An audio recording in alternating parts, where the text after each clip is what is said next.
তো সুতরাং আমরা একটা এই এলিট সিভিল সোসাইটি, আপনার রাজনৈতিক দল, এরা মিলে একটা ডিক্লারেশন দিলাম আর ধাম গণভোটে গেলাম। তো ওনারা, আমাদের যে সাধারণ নাগরিক, ওনারা আসলে কি, মানে ওনারা কি এটা হ্যাঁ বা না কিভাবে বলবেন? না না, এই প্রশ্নটা অত্যন্ত গুরুতর প্রশ্ন এবং অত্যন্ত আম, আহ, মানে ভালো প্রশ্ন। সেটা হচ্ছে যে জনগণকে ওয়াকিবহাল করতে হবে অন্তত কাঠামোটার ব্যাপারে, মানে সংবিধানের যে কাঠামো, সেই কাঠামোটার ব্যাপারে জনগণকে ওয়াকিবহাল করতে হবে। তা আমি এই কথাটা বলে আসছি, আমার সাজেশন হচ্ছে যে 3-4 মাস ধরো এই সমস্ত মিডিয়াগুলিকে মোবিলাইজ করা যায় তাদের একটা ঐতিহাসিক দায়িত্ব পালনের জন্য। জাতির কাছে তো তাদের একটা দায়িত্ব আছে, তাই না?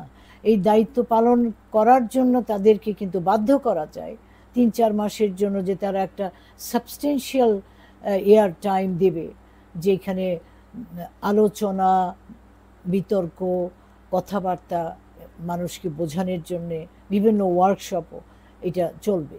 পাশাপাশি প্যারালালি আমি বলছি যে ফেস টু ফেস কথাবার্তা জানার জন্য, প্রশ্নগুলির উত্তর দেওয়ার জন্য আমরা কিছু মানে দেশব্যাপী ওয়ার্কশপ টাউন করতে হল পারি। ওয়ার্কশপ। হ্যাঁ, সেই ওয়ার্কশপগুলি মনে মনে করেন এই যে 3-4 হাজার রাজনৈতিক ছাত্রছাত্রীদেরকে নিয়ে, তা বা শিক্ষক শিক্ষয়িত্রী, তাদেরকে নিয়ে একটা ক্র্যাশ কোর্স করে 3-4 মাসের ব্যাপার।